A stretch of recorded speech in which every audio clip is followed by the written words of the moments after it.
ਸਤਨਾਮ ਸ਼੍ਰੀ ਵਾਹਿਗੁਰੂ ਸਾਹਿਬ JIO.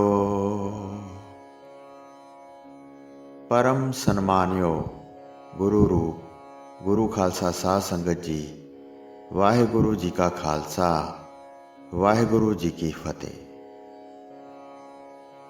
जा कै मन गुर की प्रतीत, तिस जन आवै हर प्रभ चीत।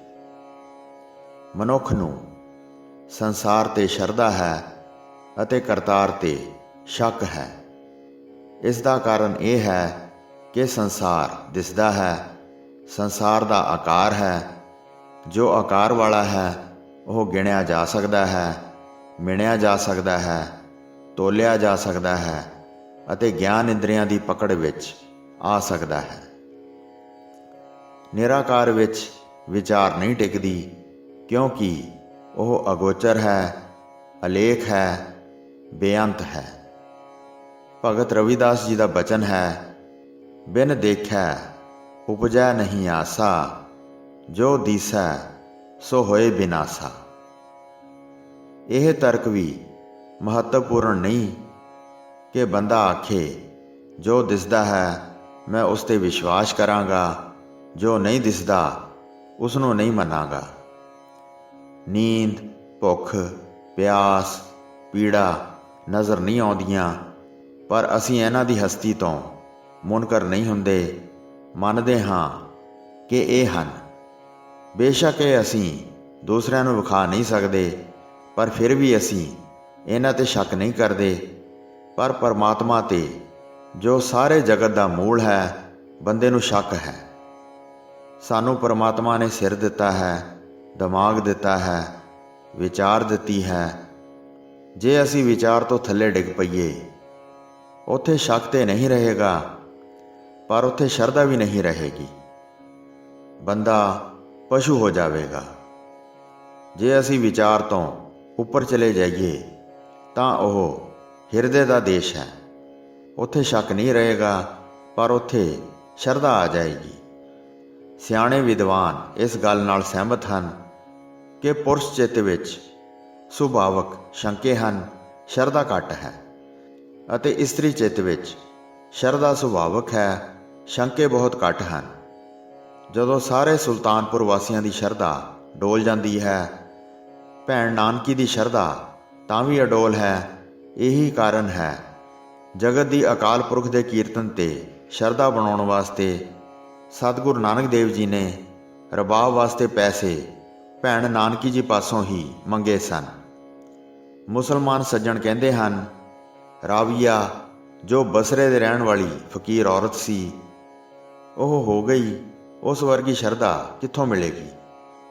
हिंदू वीर कह रहे हैं, मीराबाई हो गई, उस वर्गी शरधा कित्थों मिलेगी।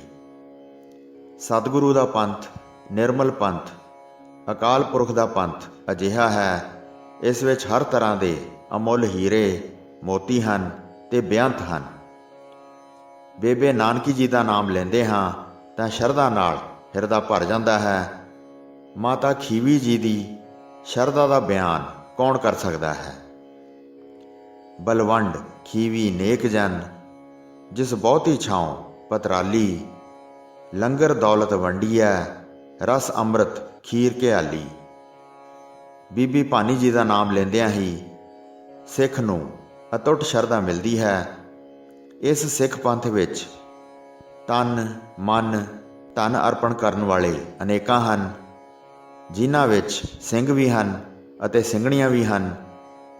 शरीर भावें पुरुष दा होवे भावें इस्त्री दा, पर शरधा प्रेम वास्ते जो चित चाहिदा है, विद्वानां ने उसनूं इस्त्री चित ही कहा है। अजिहे चित सतगुरु दे दर ते रहण वाले गुरसिखां दे हन। जे सिख धर्म कुर्बानी का धर्म है तां कुर्बानी शरधा तो बिना हो ही नहीं सकती। जिन्हां दे मन विच सतगुरु वास्ते शक सी, उन्हां ने ना सेवा की है ना ही कुर्बानी की है। उन्हां ने तां सतगुरु जी का बचन भी नहीं मन्निया।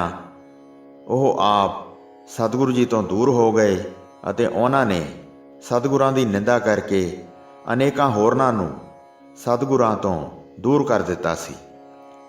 ਸਤਿਗੁਰੂ ਨਾਨਕ ਦੇਵ ਜੀ ਦੇ ਸਪੁੱਤਰਾਂ ਨੇ ਬਚਨ ਤੇ ਸ਼ੱਕ ਕੀਤਾ ਸੀ। ਸ੍ਰੀ ਗੁਰੂ ਅੰਗਦ ਦੇਵ ਜੀ ਦੇ ਸਪੁੱਤਰਾਂ ਨੇ ਬਚਨ ਤੇ ਸ਼ੱਕ ਕੀਤਾ ਸੀ। ਸਿੱਖਾਂ ਵਿੱਚੋਂ ਭਾਈ ਮਾਣੇ ਵਰਗਿਆਂ ਦੀ ਸ਼ਰਧਾ ਨਹੀਂ ਬਣੀ। ਸ੍ਰੀ ਗੁਰੂ ਗੋਬਿੰਦ ਸਿੰਘ ਜੀ ਦੇ ਸਮੇਂ ਦੁਨੀ ਚੰਦ ਨੂੰ ਸਤਿਗੁਰੂ ਜੀ ਦੇ ਹੁਕਮ ਤੇ ਇੰਨਾ ਸ਼ੱਕ ਪਿਆ ਸੀ ਕਿ ਉਸ ਦੇ ਸ਼ੱਕ ਦੇ ਕਾਰਨ ਹੋਰਨਾਂ ਦਾ ਵੀ ਮਨ ਡੋਲ ਗਿਆ ਸੀ ਅਤੇ ਉਹ ਰਾਤੋਂ ਰਾਤ ਸ੍ਰੀ ਅਨੰਦਪੁਰ ਸਾਹਿਬ ਛੱਡ ਕੇ ਭੱਜ ਗਏ ਸਨ। ਪਰ ਜਿਨ੍ਹਾਂ ਦੀ ਸ਼ਰਧਾ ਸੀ, ਦੁਨੀ ਚੰਦ ਦੇ ਪੋਤਰੇ ਸਰੂਪ ਸਿੰਘ ਤੇ ਅਨੂਪ ਸਿੰਘ ਨੇ ਸ੍ਰੀ ਗੁਰੂ ਗੋਬਿੰਦ ਸਿੰਘ ਜੀ ਦੀ ਹਜ਼ੂਰੀ ਵਿੱਚ ਆ ਕੇ ਆਪਣੇ ਦਾਦੇ ਦੀ ਭੁੱਲ ਬਖਸ਼ਾਈ ਸੀ। ਆਪ ਅੰਮ੍ਰਿਤਪਾਨ ਕੀਤਾ ਸੀ ਤੇ ਸਤਿਗੁਰਾਂ ਦੇ ਨਾਲ ਰਹਿ ਕੇ ਕੁਰਬਾਨੀ ਕੀਤੀ ਅਤੇ ਧਰਮ ਯੁੱਧ ਵਿੱਚ ਸ਼ਹੀਦੀ ਪ੍ਰਾਪਤ ਕੀਤੀ ਸੀ। ਸ਼ੱਕ ਵਾਲੇ ਬੰਦੇ ਦੇ ਹਿਰਦੇ ਵਿੱਚ ਕੋਈ ਗੁਣ ਨਹੀਂ ਟਿਕਦਾ। ਅਜਿਹਾ ਬੰਦਾ ਗੁਰੂ ਕੋਲੋਂ, ਪਰਮਾਤਮਾ ਕੋਲੋਂ ਕੁਝ ਵੀ ਪ੍ਰਾਪਤ ਨਹੀਂ ਕਰ ਸਕਦਾ। ਅਜਿਹੇ ਬੰਦੇ ਦਾ ਪਰਿਵਾਰਕ ਜੀਵਨ ਅਤੇ ਸਮਾਜਿਕ ਜੀਵਨ ਵੀ ਸ਼ੱਕ ਦੇ ਕਾਰਨ ਪਰੇਸ਼ਾਨੀ ਨਾਲ ਭਰਿਆ ਹੁੰਦਾ ਹੈ। ਅਜਿਹੇ ਬੰਦੇ ਤੇ ਤਾਂ ਕੋਈ ਬੰਦਾ ਵੀ ਭਰੋਸਾ ਨਹੀਂ ਕਰਦਾ। ਫਿਰ ਅਜਿਹੇ ਬੰਦੇ ਤੇ ਰੱਬ ਕਿਵੇਂ ਭਰੋਸਾ ਕਰੇਗਾ। ਇੱਕ ਵਾਰ ਲੋਕ ਨਗਰ ਦੇ ਬਾਹਰ ਇਕੱਠੇ ਹੋ ਰਹੇ ਸਨ। ਉਹਨਾਂ ਨੇ ਅਰਦਾਸ ਕਰਨੀ ਸੀ, ਪਰਮਾਤਮਾ ਅੱਗੇ ਜੋਦੜੀ ਕਰਨੀ ਸੀ ਕਿ ਬਰਸਾਤ ਪਵੇ। ਇੱਕ ਮਹਾਂਪੁਰਖ ਜੋ ਬੜੇ ਭਜਨੀਕ ਸਨ, ਉਹ ਇਸ ਇਕੱਠ ਦੇ ਆਗੂ ਸਨ, ਪਰ ਉਹਨਾਂ ਦਾ ਮਨ ਅਰਦਾਸ ਲਈ ਇਕਾਗਰ ਨਹੀਂ ਸੀ ਹੋ ਰਿਹਾ। ਮਨ ਵਿੱਚ ਥੋੜ੍ਹਾ ਸ਼ੱਕ ਸੀ ਕਿ ਪਤਾ ਨਹੀਂ ਬਰਸਾਤ ਆਵੇ ਕਿ ਨਾ ਆਵੇ, ਕਿਤੇ ਲੋਕਾਂ ਦੀ ਸ਼ਰਧਾ ਹੀ ਨਾ ਟੁੱਟ ਜਾਵੇ। ਅਜਿਹੇ ਵਿਚਾਰ ਮਨ ਵਿੱਚ ਆ ਰਹੇ ਸਨ। ਪਰ ਅਚਾਨਕ ਹੀ ਇੱਕ ਬੱਚੇ ਨੂੰ ਵੇਖਿਆ ਕਿ ਉਹ ਛਤਰੀ ਪਕੜ ਕੇ ਆ ਰਿਹਾ ਹੈ। ਇਸ ਮਹਾਂਪੁਰਖ ਨੇ ਉਸ ਬੱਚੇ ਨੂੰ ਪੁੱਛਿਆ ਕਿ ਬੇਟਾ, ਤੂੰ ਛਤਰੀ ਕਿਉਂ ਫੜੀ ਹੈ? ਉਹ ਕਹਿਣ ਲੱਗਾ ਕਿ ਤੁਸੀਂ ਅਰਦਾਸ ਕਰਨੀ ਹੈ ਤਾਂ ਬੱਦਲ ਆ ਜਾਣਾ ਹੈ। ਮੈਂ ਬਰਸਾਤ ਵਿੱਚ ਛਤਰੀ ਆਪਣੇ ਉੱਪਰ ਕਰਾਂਗਾ, ਇਸ ਲਈ ਛਤਰੀ ਫੜੀ ਹੈ। ਉਸ ਮਹਾਂਪੁਰਖ ਦਾ ਮਨ ਇਕਾਗਰ ਹੋ ਗਿਆ ਅਤੇ ਉਸਨੇ ਸਾਥੀਆਂ ਨੂੰ ਕਿਹਾ ਕਿ ਆਓ ਅਰਦਾਸ ਕਰੀਏ। ਬਰਸਾਤ ਆਏਗੀ, ਪਰ ਸਾਡੇ ਕਾਰਨ ਨਹੀਂ, ਇਸ ਬੱਚੇ ਦੇ ਕਾਰਨ ਆਏਗੀ ਜੋ ਵਿਸ਼ਵਾਸ ਤੇ ਸ਼ਰਧਾ ਦੀ ਛਤਰੀ ਲੈ ਕੇ ਆਇਆ ਹੈ। ਇਸ ਨੂੰ ਸ਼ਰਧਾ ਹੈ ਕਿ ਅਰਦਾਸ ਨਾਲ ਬੱਦਲ ਜ਼ਰੂਰ ਆਏਗਾ। ਸਾਡਾ ਫਰਜ਼ ਹੈ ਅਸੀਂ ਪਰਮਾਤਮਾ ਤੇ ਸ਼ਰਧਾ ਕਰੀਏ, ਉਹ ਸਾਨੂੰ ਅਜ਼ਮਾਏ, ਪਰ ਸਾਡਾ ਕੋਈ ਹੱਕ ਨਹੀਂ ਅਸੀਂ ਉਸ ਦੀ ਪ੍ਰੀਖਿਆ ਲਈਏ। 100 ਸਾਖੀ ਵਿੱਚ ਇੱਕ ਸ਼ਰਧਾ ਵਾਲੀ ਬੀਬੀ ਦੀ ਸਾਖੀ ਆਉਂਦੀ ਹੈ ਕਿ ਉਹ ਸਤਿਗੁਰੂ ਕਲਗੀਧਰ ਦੇ ਦਰਸ਼ਨਾਂ ਲਈ ਆਉਂਦੀ ਸੀ ਤੇ ਅੱਗੇ ਸਿੰਘਾਂ ਦੀ ਭੀੜ ਵੇਖ ਕੇ ਵਾਪਸ ਪਰਤ ਜਾਂਦੀ ਸੀ। ਸਤਿਗੁਰਾਂ ਨੇ ਇਸ ਬੱਚੀ ਨੂੰ ਬੁਲਾ ਲਿਆ, ਪੁੱਛਿਆ, ਬੇਟੀ ਤੂੰ ਆਉਂਦੀ ਹੈ ਤੇ ਫਿਰ ਵਾਪਸ ਕਿਉਂ ਪਰਤ ਜਾਂਦੀ ਹੈ? ਇਸ ਬੱਚੀ ਨੇ ਕਿਹਾ, ਸਤਿਗੁਰੂ ਜੀ, ਮੈਂ ਆਪ ਜੀ ਦੇ ਦਰਸ਼ਨਾਂ ਵਾਸਤੇ ਆਉਂਦੀ ਹਾਂ, ਪਰ ਭੀੜ ਵੇਖਦੀ ਹਾਂ ਤੇ ਪਰਤ ਜਾਂਦੀ ਹਾਂ। ਮੈਂ ਸਮਝਦੀ ਹਾਂ ਕਿ ਅਜੇ ਮੇਰੇ ਭਾਗਾਂ ਵਿੱਚ ਸਤਿਗੁਰੂ ਜੀ ਦੇ ਦਰਸ਼ਨ ਨਹੀਂ ਹਨ। ਫਿਰ ਖਿਆਲ ਆਉਂਦਾ ਹੈ ਕਿ ਤਨ ਮਨ ਧਨ ਸਤਿਗੁਰੂ ਦਾ ਹੈ ਤੇ ਜੋ ਲੰਗਰ ਵਿੱਚ ਸੇਵਾ ਹੋ ਰਹੀ ਹੈ ਉਹ ਸੇਵਾ ਵੀ ਸਤਿਗੁਰੂ ਦੇ ਦਰਸ਼ਨ ਹੀ ਹਨ। ਉਹ ਸੇਵਾ ਮੈਂ ਕਿਉਂ ਗਵਾਵਾਂ? ਇਸ ਲਈ ਮੈਂ ਵਾਪਸ ਦੌੜ ਜਾਂਦੀ ਹਾਂ।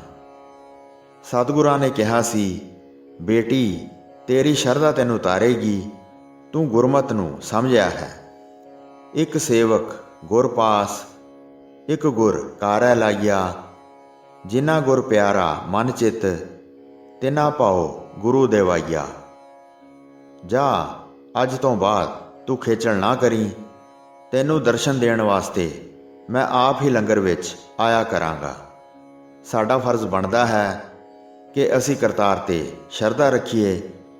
ਜੇ ਸ਼ੱਕ ਕਰਨਾ ਹੈ ਤਾਂ ਸੰਸਾਰ ਤੇ ਕਰਨਾ, ਇਹ ਬਦਲਣਹਾਰ ਹੈ, ਇਸ ਦਾ ਭਰੋਸਾ ਕੋਈ ਨਹੀਂ। ਸ਼ੱਕ ਆਪਣੇ ਮਨ ਤੇ ਕਰਨਾ, ਇਸ ਮਨ ਦਾ ਭਰੋਸਾ ਕੋਈ ਨਹੀਂ। ਜੋ ਪਰਮਾਤਮਾ ਸਦਾ ਹੀ ਸੱਚਾ ਹੈ, ਅਡੋਲ ਹੈ, ਅਭੁੱਲ ਹੈ, ਉਸ ਤੇ ਅਤੇ ਉਸ ਦੇ ਰੂਪ ਗੁਰੂ ਤੇ ਕਿਉਂ ਸ਼ੱਕ ਕਰੀਏ? ਗੁਰਮਤਿ ਦੀ ਪਹਿਲੀ ਪੌੜੀ ਵੀ ਸ਼ਰਧਾ ਹੈ ਅਤੇ ਅੰਤਮ ਪੌੜੀ ਵੀ ਸ਼ਰਧਾ ਹੀ ਹੈ। ਸ਼ਰਧਾ ਰਾਹੀਂ ਹੀ ਅਸੀਂ ਸ਼ਰਧਾਲੂ ਬਣ ਸਕਦੇ ਹਾਂ ਤੇ ਸ਼ਰਧਾਲੂ ਹੀ ਉਸ ਦੇ ਦਰਬਾਰ ਤੱਕ ਪੁੱਜਦਾ ਹੈ। ਸ਼ੱਕੀ ਬੰਦੇ ਦਾ ਦਰਬਾਰ ਵਿੱਚ ਪ੍ਰਵੇਸ਼ ਨਹੀਂ। ਸ਼ੱਕੀ ਦੀ ਗ੍ਰਿਫਤਾਰੀ ਹੋ ਸਕਦੀ ਹੈ, ਦਰਬਾਰ ਵਿੱਚ ਆਦਰ ਨਹੀਂ ਮਿਲ ਸਕਦਾ।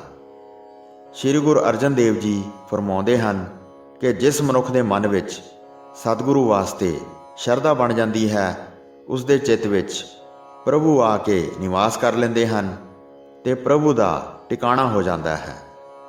ਜੀਵਨ ਦੇ ਸਾਰੇ ਹੀ ਮਸਲੇ ਹੱਲ ਹੋ ਜਾਂਦੇ ਹਨ ਜੇ ਹਿਰਦੇ ਵਿੱਚ ਪ੍ਰਭੂ ਆ ਕੇ ਟਿਕ ਜਾਣ।